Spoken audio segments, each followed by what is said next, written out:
저는 이 코로나 사태를 지나면서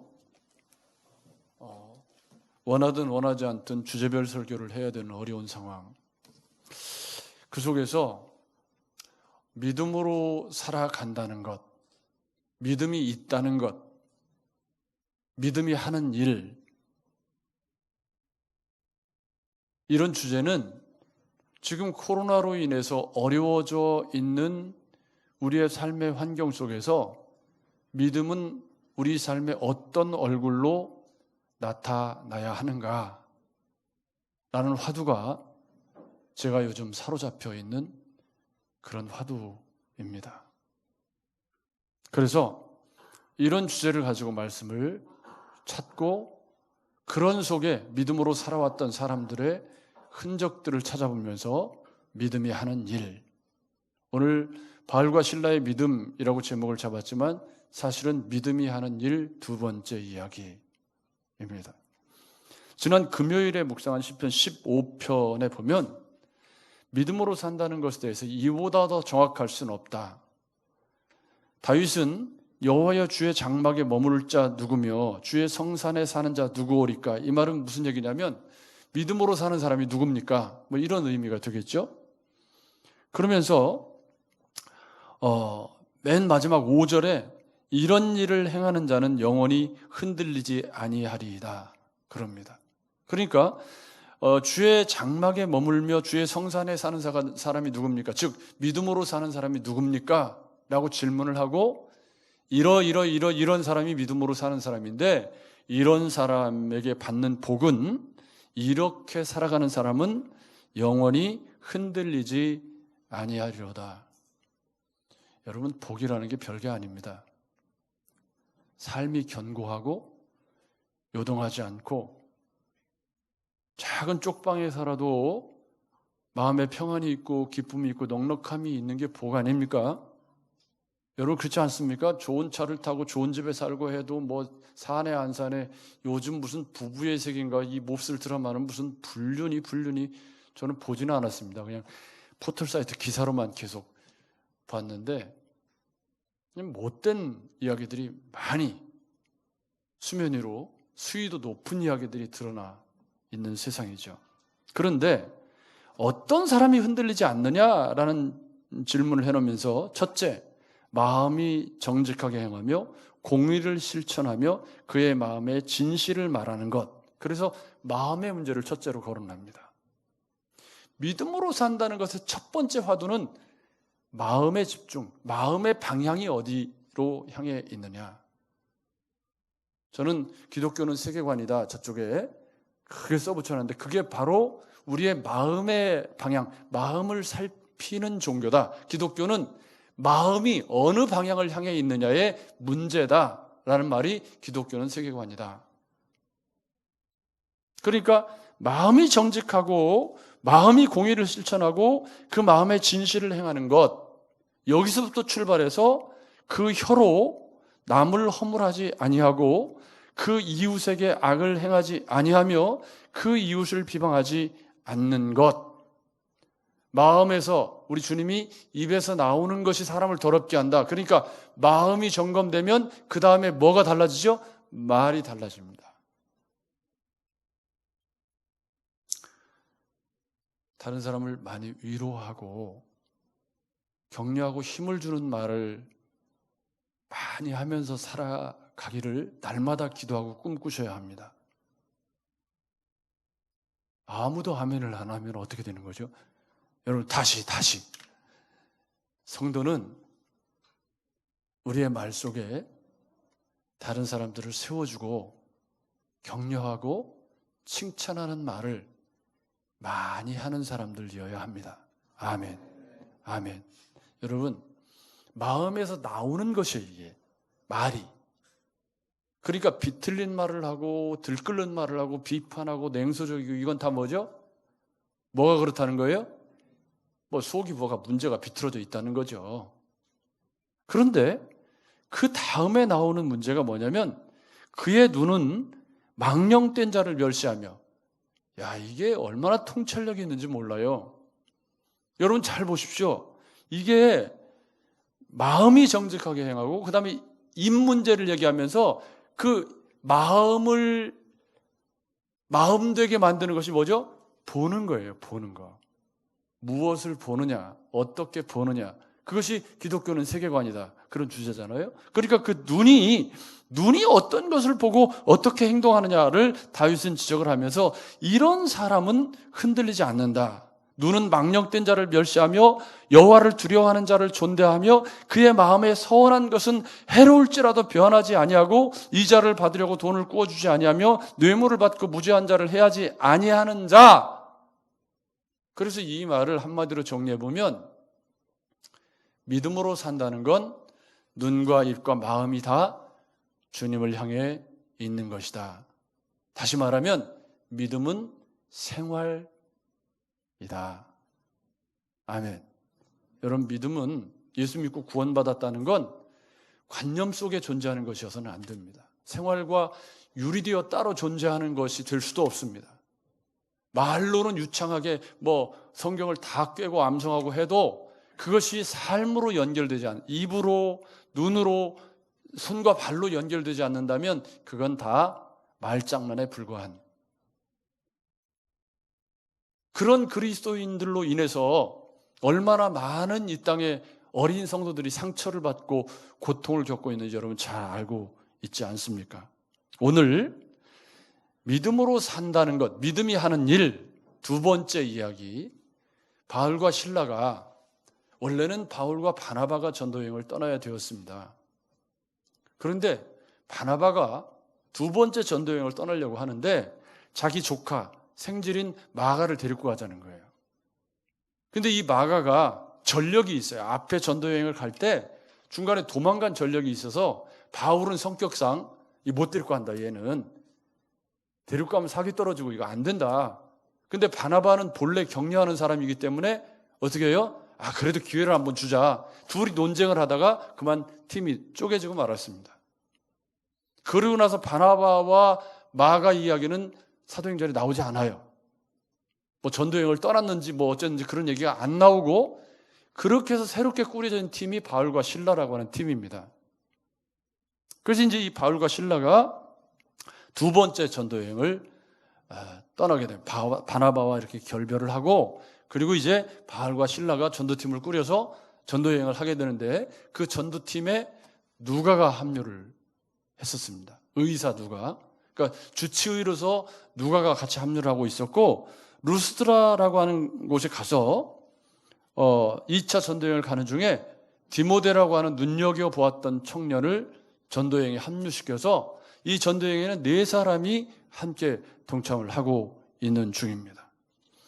두 번째 전도여행이 비록 바나바와 다툼으로 시작되었지만 루스드라에서 디모데를 만나서 그 디모데라고 하는 청년을 욕심나는 청년이기 때문에 바울이 잘 훈련을 시켜서 전도여행을 함께 떠나고 있습니다.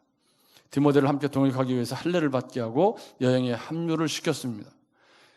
그리고 사역은 순조로웠습니다. 여러분, 그런데 사도 바울과 실라가 전도여행을 떠나면서 계획을 세웠을까요? 세우지 않았을까요? 계획 없이 갈 수는 없습니다. 그죠? 대충 어디를 거쳐서 이렇게 가려고 계획을 짜죠. 전에 제가 이제 2번 터키를 다녀오지 않았습니까? 근데 첫 번째는 우리 김영근 선교사가 계획을 짰습니다. 그래가지고 어디에서 1박 계획을 다 짰는데 처음 제가 터키를 갔을 때 우리 김영근 선교사가 터키에 간 지 얼마 안 됐어요. 그러니까 이 선교사의 마음으로 조금이라도 많은 곳을 보여주어야 한다 해서 12일 여정에 정말 이스탄불에서 시작해서 저쪽 북쪽 하란까지 달리는데요. 하루에 보통 차를 타는 게 적으면 5시간. 그러니까 나중에는 함께 간 이분이 막 열이 받아가지고 잘 먹지는 못하죠. 그런데 두 번째 갔을 때는 이분이 좀 시간이 지났어요. 그러니까 세운 계획이 있지만 중간에 한 번씩 계획을 어기고 좀 거기서 하루 더 자고 하는 이런 여유를 보여주더라고요. 여러분, 계획을 세운다는 건 무엇을 의미하죠? 계획을 세운다는 건 그 계획대로 살려고 하는 게 계획입니다. 그런데 이 사도 바울과 실라는 어떤 계획을 가지고 있었냐면, 두 번째 전도여행이니까 소아시아 1차 전도여행 때 돌아봤던 데 하고 쭉 돌아보고서 거기서 이제 위쪽, 소아시아 위쪽으로 해서 비두니아 쪽으로 해서 이렇게 여행을 가려고 계획을 가지고 이제 전도여행을 하고 있었습니다. 그런데 사도행전 16장 6절 7절에 보면 성령이 아시아에서 말씀을 전하지 못하게 하시거늘 부르기아와 갈라디아 땅으로 다녀가 무시아 앞에 이르러 비두니아로 가고자 애쓰되 예수의 영이 허락지 아니하시는지라. 어려움에 봉착한 겁니다. 내가 세운 계획이 빗나간 거예요. 여러분, 그런데 지금도 마찬가지지만 외국 여행을 한다 하는 것이, 그것도 대륙을 건너서 이렇게 마게도냐 지역으로 넘어간다는 것이 그때 당시에 쉬운 일인가요? 어려운 일인가요? 가본 적도 없고 이게 그러니까 사실은 갑자기 여행 계획을 바꾼다는 건 이 여행하는 당사자 입장에서는 굉장히 어려운 일입니다. 여러분, 그렇지 않습니까? 여러분도 여행을 해보시면 알지만 여행을 할 때 갑자기 여행 계획을 확 바꿀 수 있나요? 그럴 수 없습니다. 그게 어려운 겁니다. 더더군다나 선교 여행이라고 하는 것은 사도 바울이 마음속에 이분이 목적지향적인 분이기 때문에 당신이 계획하는 계획대로 쫙쫙 이루어져야 되는데 갑자기 성령께서 막으시는 거예요.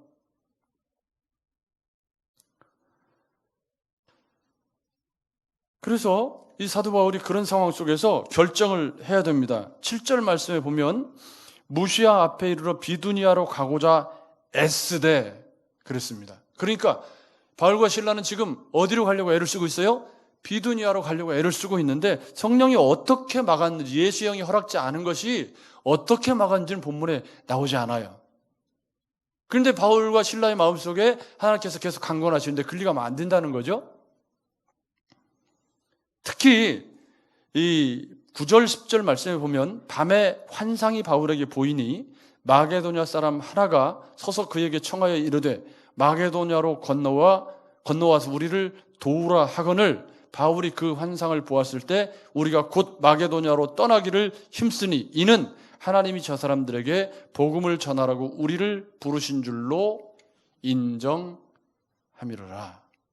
아멘. 그러니까 이게 무슨 말이냐면 믿음으로 산다는 것의 첫 번째 중요한 포인트는 뭐냐면 내가 세운 계획대로 사라지지 않을 때, 내가 원하는 대로 인생이 사라지지 않는 상황에 봉착했을 때 하나님 말씀에 순종할 수 있느냐. 사도 바울이 세운 계획이 하나님께서 다른 데로 전혀 생각지도 않은 그런 곳으로 가라고 할 때 우리는 대략 몇 가지 반응을 생각해 볼 수가 있습니다. 일단 열정만 있고 성품 훈련이 잘 안 돼 있는 분들은 이럴 때 어떤 반응을 보이겠습니까? 내가 지금 막 열심히 뭔가를 하려고 하는데 목사님 하지 마. 아내가 저한테 어떤 동영상을 보내주었어요. 그래서 제가 잘 그런 거 안 열어보는데 마침 와이파이도 되고 해서 집에서 열어봤습니다. 그랬더니 송대관 씨가 나와요. 누가 보내줬대. 그 송대관 씨가 나와서 뭐라고 그러냐면 새해된 교회를 출석하는 모양이더라고요. 근데 담임 목사님이 악보를 하나 주면서 다음 주일날 이 찬양을 좀 당신이 좀 불러줬으면 좋겠다고 그랬다는 거예요. 근데 여러분 아시는 것처럼 송대관 씨가 주종목이 뭐죠? 쨍하고 해뜰날, 이게 주종목이잖아요. 근데 이분한테 준 곡이 뭐냐면 주님 것을 내 것이라고, 이 곡이더라고요. 근데 이분이 몰라. 교회를 다닌 지 얼마 안 돼가지고 처음 보는 곡이래요. 그래가지고 자기가 연습을 해가지고 열심히 연습을 해가지고 악보를 들고 송대관 버전으로 주님 것을 내 것이라고 부르는데, 야, 그 송대관 버전으로 주님 것을 내 것이라고 부르니까 그게 또 맛이 있더라고요. 그거 참. 여러분 송대관 목소리를 생각하시면서, 연세가 드신 분만 알죠? 젊은 사람도 송대관 모르. 아무튼 그러는데 제가 그 영상을 이렇게 보면서 참, 야, 그래도 담임 목사님 한다고 순종한다고 이걸 이렇게 부르는 모습이 참 이쁘다. 뭐 믿음 생활을 어떻게 하는지 잘 모르겠지만 거기 남진 씨도 그 교회 다니더라고요. 그런데 여러분, 열정만 있고 훈련이 안 된 사람은 자기 계획대로 이렇게 가려고 그러는데 갑자기 방향을 틀으면 에이, 전도고 뭐 그냥 집으로 돌아가지. 뭘 내가 무슨 전도를 한다고. 에? 하나님 일도 좋지만 이거 못하겠네. 내 생각하고 도대체 맞아야 일을 해먹지. 쉽게 포기하고 돌아서는 사람이 있을 수 있습니다. 예상되는 시나리오예요, 이게. 여러분 그렇죠? 내가 세운 계획대로 인생이 사라지지 않을 때, 내가 생각한 대로 뭐가 잘 안 될 때 나타내는 반응, 우리 인생이 나타내는 반응이 이런 반응이 있을 수 있습니다. 두 번째 예상되는 시나리오는 뭐냐면 도저히 힘들어서 못하겠다. 그러니까 앞에 것은 반항적인 태도고 뒤에 것은 자조적인 태도예요. 그래서 정말 나 같은 게 무슨 전도를 한다고 힘들어서 진짜 못하겠다. 이거 정말 여기까지 온 것도 너무 힘든데 무슨 또 마게도냐로 가라고 못하겠네. 아마 마가 요한이 이런 쪽이 아니었을까. 그런데 오늘 본문에 사도 바울은 세 번째를 선택했다고 그럽니다.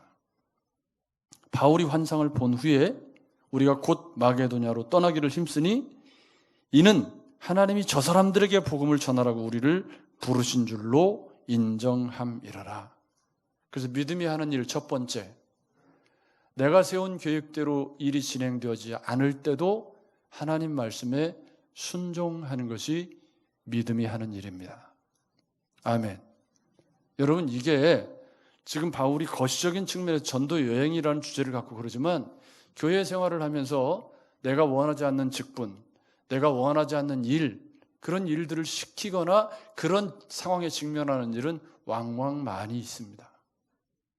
주방봉사를 하든지 뭘 내가 하지 못하는 일을 교회에서 하라고 하든지 직장에서 그런 일이 부딪히든지 우리의 삶에 그런 일이 얼마나 많습니까? 그럴 때 믿음으로 산다는 건 그런 상황 앞에 순종하는 것이 믿음이 하는 일이다. 맹목적인 순종을 의미하는 거 아니지 않아요? 여러분 그렇죠? 문맥을 잘 보시면서 믿음은 그렇게 하는 것이다. 그런데 여러분 두 번째, 믿음이 하는 두 번째 일은 그렇게 해서 이제 사도 바울이 마게도냐로 수백 킬로를 돌아서 배를 타고 여러 날을 걸쳐서 마게도냐에 도착을 하게 됩니다. 저도 그 코스를 거쳐서 제가 가봤기 때문에 네아폴리로 거쳐서 거기 사도 바울이 예배했다는 그 작은 예배당에서 저희가 주일 예배를 드린 기억도 있고 한데요. 그렇게 거쳐서 그 코스를 이렇게 거쳐 갔는데 믿음이 하는 두 번째 일은 그렇게 순종했는데 가서 여러분 그렇게 마게도냐로 하나님이 부르셨을 때 바울과 실라가 기대할 수 있는 반응이 뭐죠? 야, 하나님이 나를 통해서 마게도냐에서 큰 일을 계획하시려는가 보다. 여러분 맞죠? 근데 여러분 인생을 오래 살아보시면 알지만 인생이 그렇게 만만하게 잘 되나요? 그렇게 만만하게 잘 안 됩니다. 저도 젊을 때는 내가 목회를 하면 다 잘 될 걸로 그렇게 생각했지만 그게 그렇게 마음대로 되는 일이 아닙니다. 마게도냐로 갔는데 드로아에서 배를 타고 사모드라게로 직행해서 네아폴리로 가서 굉장히 고생해가지고 빌립보라는 곳에 도착을 했습니다. 그런데 이 빌립보는 로마령에 있는 도시이기 때문에 회당이 없어요. 사도 바울의 모든 예수님의 전도의 거의 모든 센터가 어디였죠? 회당이었습니다. 회당에서 유대인들이 모이고 있을 때 거기 들어가서 말할 기회를 얻었고 설교를 하고 다 했거든요. 근데 이 빌립보에 주님이 가라고 해서 빌립보를 갔는데 회당이 없어. 어떻게 해야 되죠? 믿음이 하는 두 번째 일, 맡겨진 한 달란트에 충성하는 것. 아멘. 믿음이 하는 두 번째 일, 하나님은 우리에게 다 큰 교회, 다 큰 일을 하라고 우리를 부르신 것이 아닙니다. 어떤 사람에게는 재능대로 5달란트를, 어떤 사람에게는 재능대로 2달란트를, 어떤 사람에게는 1달란트를 주는데 문제는 이 마게도냐 지경으로 하나님이 가라고 했을 때 바울과 실라와 디모데와 누가가 야! 마게도냐에 가서 하나님이 어떤 폭발적인 일을 하시려는가 보다 하는 청운의 꿈을 안고 마게도냐로 갔을지 모릅니다. 그런데 막상 가보니까 형편이 그래요? 안 그래요? 안 그래요. 며칠을 유하다가 주일이 돌아옵니다. 야, 이거 어떻게 하면 좋지? 그 주일이 다가오고 하니까 찾아보니까 기도처가 하나 있는 거예요. 기도처라는 건 회당이 없고 사람들이 모여서 이렇게 몇 명이 모여서 이렇게 예배하는 그런 곳인데, 그래서 기도처라도 가서 거기서 뭘 해야 되지 하고 거기 갔더니 거기에 누가 있냐면 자주색 염료를 파는 과부 루디아라는 사람을 거기서 만났다는 겁니다. 근데 여러분 아시는 것처럼 이 루디아라고 하는 분이 빌립보 교회를 세우는데 얼마나 주도적인 역할을 했냐면 집을 제공하고 사업하는 사람이기 때문에 그때 당시 자주색 염료가 굉장히 비싸게 팔리던 시절이고 이분이 돈이 많은 분이었는데, 이분이 빌립보 교회를 세우는 데 있어서 뒷날 사도 바울이 빌립보서를 쓰고 옥중 서신을 쓸 때까지도 이 빌립보 교회가 사도 바울의 후견인 역할을 했던 것을 여러분 기억하실 겁니다.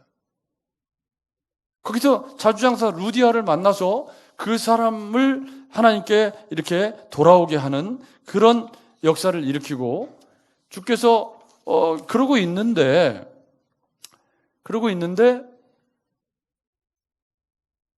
그 빌립보라고 하는 도시에 점하는 여종이 하나 또 있었습니다.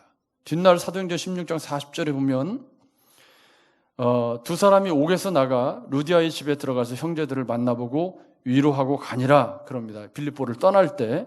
그래서 빌립보 교회가 루디아의 집에 세워졌고요. 빌립보서 4장 15절에 보면 빌립보 사람들아 너희도 알거니와 복음의 시초에 내가 마게도냐를 떠날 때에 주고받은 내 일에 참여한 교회가 너희 외에 아무도 없었느니라. 그러니까 인간적인 면으로 볼 때는 보잘것없는 루디아 가정 하나 만났고, 그 다음에 만난 사람이 여러분도 잘 아시는 것처럼 점하는 여종입니다. 제가 지금 이게 A4 용지로 10석장이나 되는 양이기 때문에 많이 좀 줄여야 돼서 부지런히 지금 줄여서 진도를 나가고 있습니다. 그런데 이 귀신 들린 점하는 여종이 길에서 바울을 만나가지고 따라오면서 뭐라고 얘기를 하냐면, 이 사람들은 지극히 높은 하나님의 종으로 구원의 길을 너에게 전하는 자라고 외쳤다 그런 거예요. 그런데 여러분, 좋은 거예요? 나쁜 거예요? 좋은 것 같잖아요. 이 사람은 막 이렇게, 그런데 사도 바울이 전도를 해야 되는데 쫓아다니면서 이러고 다니면 이게 전도가 안 되잖아요. 여러분 무슨 상황인지 아시겠죠? 귀신이 방해하는 건 참 질도 여러 가지. 그러니까 이 용어들은 유대인들은 야훼에게, 헬라인들은 제우스에게 사용했던 최고의 존재를 나타내는 용어, 지극히 높은 하나님의 종이라는 표현이 헬라인 문화권에서는 하나님을 지칭하는 말이 아니고 그들의 최고의 신을 의미하는 그런 용어였고, 그리고 당시의 구원이라는 주제가 아주 인기 있는 헬라 철학의 주제였기 때문에 사도 바울 일행을 이 점하는 여종이 구원의 길을 가르치는 교사들로 환호하면서 맞이한 건 그때 당시 헬라 철학으로 보면 별로 이상한 일이 아니었다는 말이죠. 그런데 이 여종이 하는 말이 사도 바울이 전하는 복음하고 여종이 하는 말이 맞는 말이냐? 다른 말이라는 거예요. 그러니까 자꾸 방해를 하는 거죠. 그래서 사도 바울이 이 점하는 여종의 귀신을 내쫓은 거 아닙니까?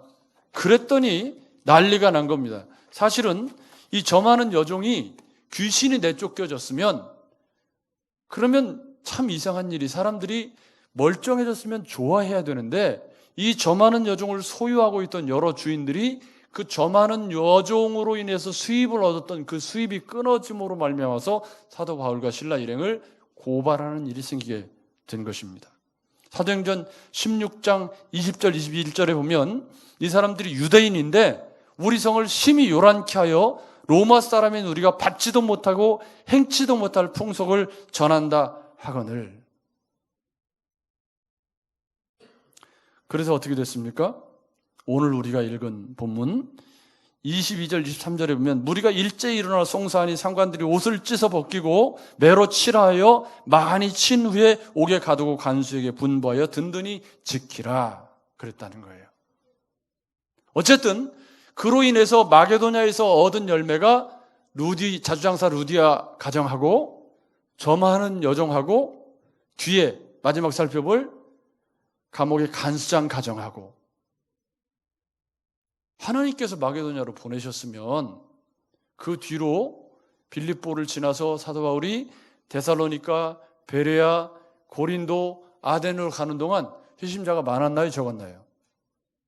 데살로니가 가서는 야반도주 해야 됐고, 그죠? 빌립보에서는 매맞아 감옥에 갔잖아요. 데살로니가에 가서는 난리를 쳐가지고 밤에 야반도주를 했고, 베레아에서는요, 거기서 신사적이어서 그 사람들이 말씀을 잘 봤는데 데살로니가에서 못된 사람들이 쳐들어와가지고 베레아에서도 또 도망가야 됐고, 고린도에서는 1년 6개월 동안 텐트 메이킹을 해야 되었습니다. 무슨 얘기냐면 내가 세운 계획을 포기하고 하나님의 명령에 순종해서 마게도냐로 갔더니 하나님이 나를 엄청나게 크게 쓰신 것이 아니라 사실은 엄청나게 큰 일이죠. 왜? 빌립보 교회, 데살로니가 교회, 고린도 교회 다 그때 세워졌잖아요. 지금 우리 관점으로 보면 엄청난 일이지만 그때 당시 사도 바울의 입장에서 보면 어떤 거죠? 매맞고 도망댕기고. 믿음으로 산다는 건 하나님이 내 계획을 좌절시켜서 직장을 옮기게 하고 어떤 일을 하게 했는데 그것이 내가 생각하는 것처럼 세상적인 성공에 부합되지 않는다고 할지라도 그 맡겨진 한 달란트에 충성하는 것, 그게 믿음으로 사는 일이다. 여러분, 만약에 사도 바울이 빌립보에 가서 에이씨 이런 데서 무슨, 죄송합니다, 에이 씨가 나와, 에이 이런 데서 무슨 복음을 전하라고 조상 이렇게 불순종했더라면 빌립보 교회에는 세워질 수 없었을지 모릅니다. 여러분, 우리 인생에 하나님께서 우리에게 일을 맡기실 때 전혀 해보지도 않은, 나는 생각도 안 해본 일을 맡기실 수도 있습니다. 그런데 여러분, 참 이상한 일은 그런 것을 믿음으로 순종하면 내 그릇이 커집니다. 그런데 어떤 사람은 죽어도 내가 세우는 영역 밖으로 벗어나려고 안 하는 인생을 평생 사는 분도 있어요. 그러면 그 테두리 안에서 평생을 살 수는 있지만 주님이 쓰시고 싶어도 쓸 수가 없는 거죠. 믿음으로 산다는 건 하나님이 마게도냐로 보내셔서 무슨 엄청난 일을 기대하고 갔을지 모르지만 내 양에 차지 않는 역사가 일어났어요. 기도처밖에 없고요. 환경이 그렇게 좋지 않아요.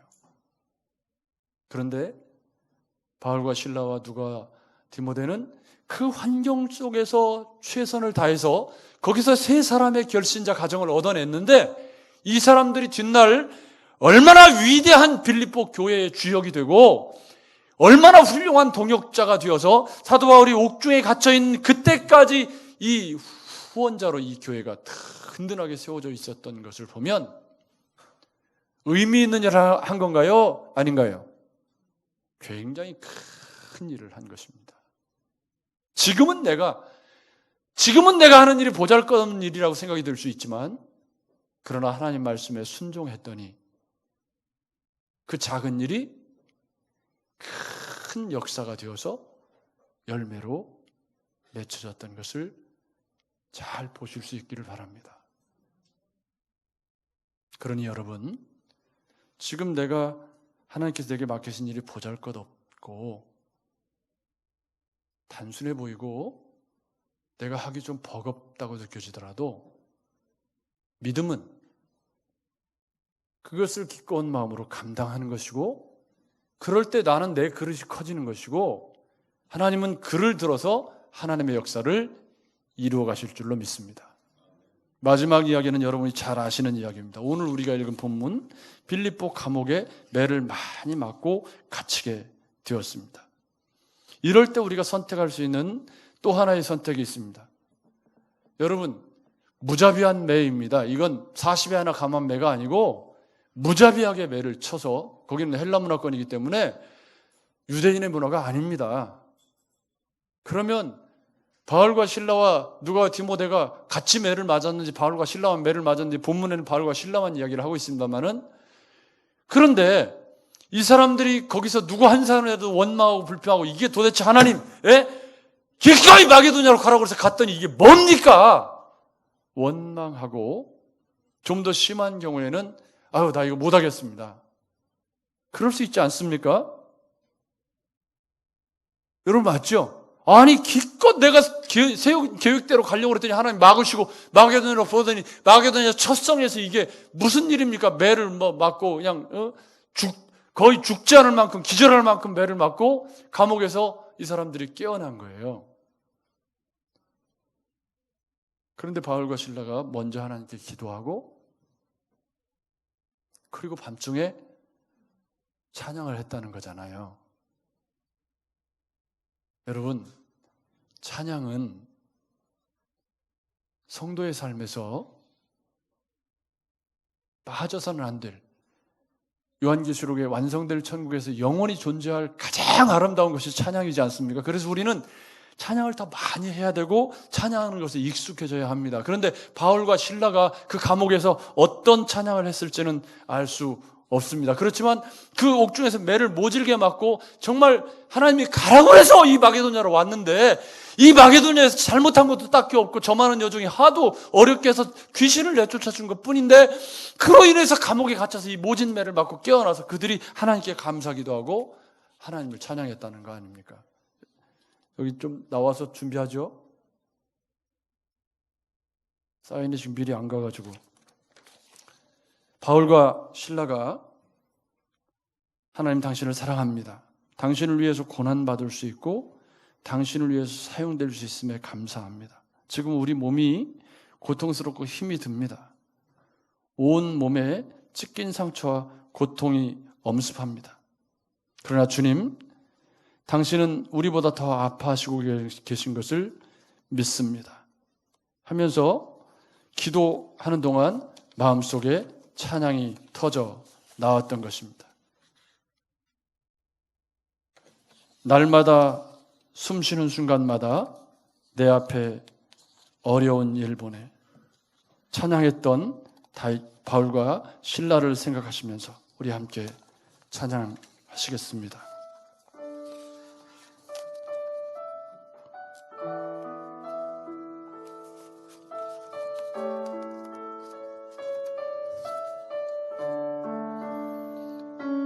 날마다 숨 쉬는 순간마다 내 앞에, 악보다 하나 주세요. 어려운 일 보내 주님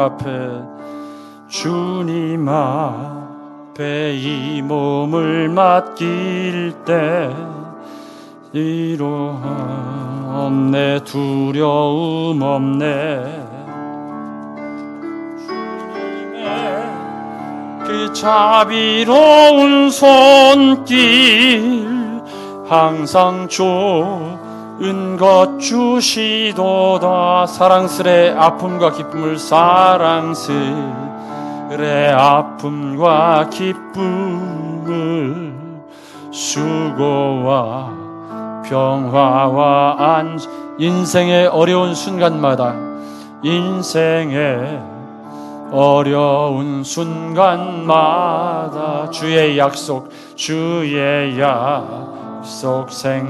생각해보네.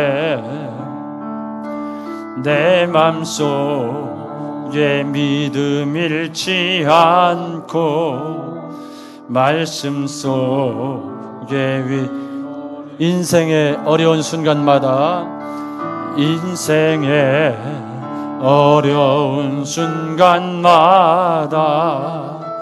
주의 약속 생각해. 인생의 어려운 순간마다 주의 약속 생각해 인생의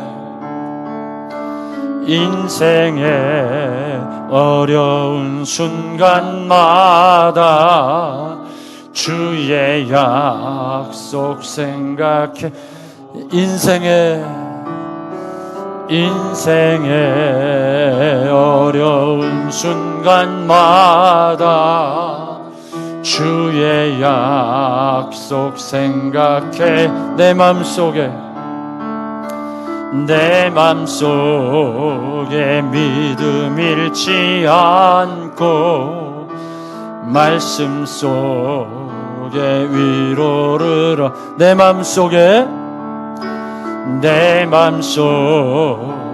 믿음 잃지 않고 말씀 속에 위로를 얻네. 주님의 도우심 바라보며 주님의 도우심 바라보며 모든 어려움 이기도다. 흘러가는 순간순간마다 주님 약속 새겨본 주님의 도우심 바라보며 주님의 도우심 바라보며 모든 어려움 이기도다. 흘러가는 순간순간마다 주님 우리 눈을 감고 찬양해 보겠습니다. 인생의 어려운 순간마다 주의 약속 생각해 보네.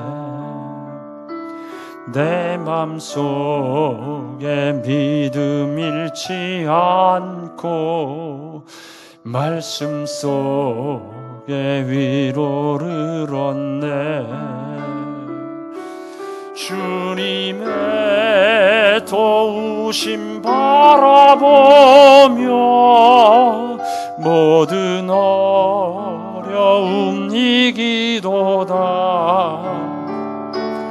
흘러가는 순간순간마다 주님 약속 새겨봅니다. 믿음이 하는 세 번째 일, 인생의 고난이 오고 어려움이 닥쳐올 때도 믿음은 주님을 찬양하게 하는 일. 코로나로 인해서 우리의 삶에 우리가 의도하지 않았던 고통스러운 순간들이 찾아오고 있습니다. 우리는 예수 믿고 구원받아 믿음을 가진 사람들입니다. 여러분 동의하십니까? 믿음은 위기의 순간에 더 빛을 바라는 줄로 믿습니다. 코로나로 인해서 내가 원하는 대로 인생이 지금 잘 사라지지 않고 있다고 할지라도 바울과 실라처럼 믿음으로 순종하고, 코로나 사태로 인해서 소득이 줄고 일감이 줄고 삶이 어려워진 상황 속에서도 맡겨진 한 달란트에 충성하면서 믿음 잃지 않고 날마다 숨쉬는 순간마다 내 앞에 어려운 일이 있지만은 주님 앞에 우리의 몸을 맡기면서 찬양하는 삶을 살아갔을 때, 바울과 실라가 마게도냐에서 빌립보, 데살로니가, 고린도 교회를 개척하고 세웠던 것처럼 하나님이 우리의 인생을 견고하게 세워가시고 축복으로 인도하실 줄로 믿습니다. 이 시간에 같이 한번 기도하겠습니다. 주님, 인생의 어려운 순간에 믿음이 하는 일, 내가 세운 계획이 엇나간다고 할지라도 주님 말씀에 순종하고, 결과가 비록 풍성하고 넉넉한 것이 아니라고 할지라도 그 맡겨진 일에 충성하며 어려운 삶의 환경 속에 찬양하는 믿음으로 내 인생을 살아가기를 원합니다. 이 시간에 한번 같이 기도하겠습니다.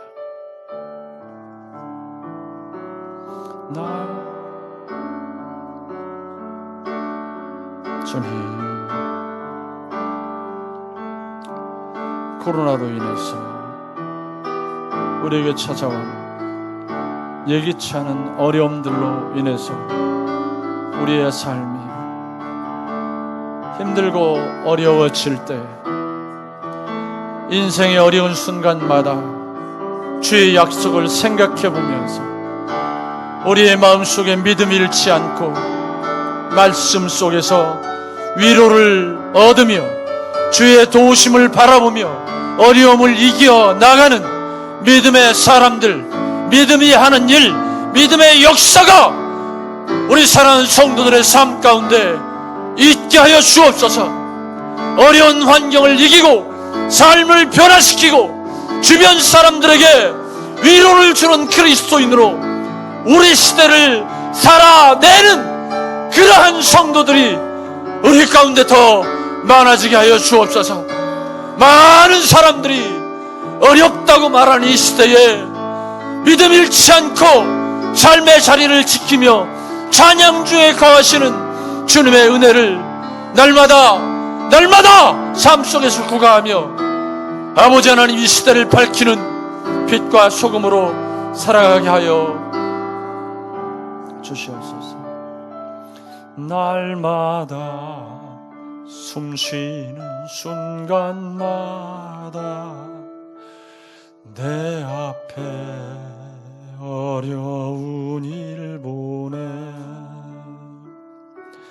주님 앞에 이 몸을 맡길 때 슬픔 없네, 두려움 없네.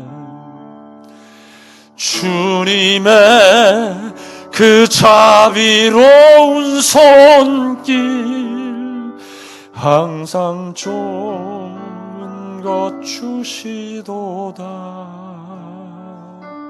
사랑스레 아픔과 기쁨을 수고와 평화와 안식을. 하나님 아버지, 오늘도 바울과 실라가 겪었던 마게도냐에서 일어났던 일들 가운데 믿음이 하는 일, 믿음은 내가 세운 계획대로 인생이 살아지지 않을 때도 기꺼운 마음으로 하나님이 세우신 계획에 순종하는 것이며, 믿음은 마게도냐에서 엄청난 업적이 일어날 것으로 생각했지만 그렇지 않다고 할지라도 맡겨진 달란트에 충성하는 것이며, 믿음은 찬양할 수 없는 빌보 옥중의 그 아픔과 고통 속에서 주님을 찬양하는 것을 가능하게 하는 것, 그것이 믿음이라는 사실을 배웠습니다. 코로나로 인해서 또 삶의 이러한 저러한 정황들로 인해서 내 삶이 내 마음대로 사라지지 않는 이때에 믿음을 가진 우리가 바울과 실라처럼 하나님이 허락하신 우리의 삶의 자리에서 맡겨진 달란트에 충성하고 하나님을 찬양하며 이 세상의 빛과 소금으로 살아가는 믿음을 가진 성도의 삶이 무엇인지를 보여줄 수 있는, 그래서 간수의 가정이 주님을 만나고 신앙 고백하며 하나님께 영광을 돌렸던 것처럼 우리가 살아내는 삶을 통하여서 이 어려운 시대에 주님을 만나는 사람들이 생겨날 수 있도록 주님 은혜로 함께해 주시옵소서. 우리를 구원하신 예수님의 이름으로 기도했습니다. 아멘. 교회 소식입니다. 이 연합 예배를 드리는 기간 동안만 주일 예배 기도는 우리 장로님들께서 좀 돌아가면서 감당을 해 주시겠습니다. 이태원 사태로 어려워져 있는 그런 사태가 어서 진정이 되어서 정상적인 생활이 가능해지도록 기도해 주셨으면 좋겠고, 어려운 때 믿음과 서로 돌아보아 사랑과 선행을 격려하면서 이런 때일수록 더 격려하고 희망적인 말을 하고 칭찬해 주는 일이 더 필요할 줄로 믿습니다. 우리 성도들이 다 각자 삶의 자리에서 그렇게 살아내 주시기를 당부드립니다. 유덕정 선생님 수술 잘 받고 굉장히 씩씩하시더라고요. 근데 쑤시는 것이 좀 가라앉아서 이제는 좀 살만하다고 그렇게 말씀을 하십니다. 수병원 305호에 입원했는데 지금 방문하셔도 병실로 가는 것은 한 사람밖에 못 갑니다. 그러니까 로비에서 그냥 만날 수 있는데 마스크를 꼭 착용하고 가셔야 하고 발열 체크 다 하고 들어가야 되기 때문에 그런 줄 아시고 방문하실 때 그렇게 유의해 주셨으면 좋겠습니다. 오늘 떡이 있는데요. 이 떡은 우리 교회가 좋은 교회인 것이 우리 당의 우리 장로님들께서 스승의 날이 엊그제 지나갔는데 스승의 날을 기념하면서 당회원들이 스승의 날 감사떡, 이럴 때는 박수를 좀 치면 좋겠다. 저를 위해서가 아니라 우리 장로님들이 너무 귀해서 다시 한번 뜨겁게 박수 쳐주시기 바랍니다.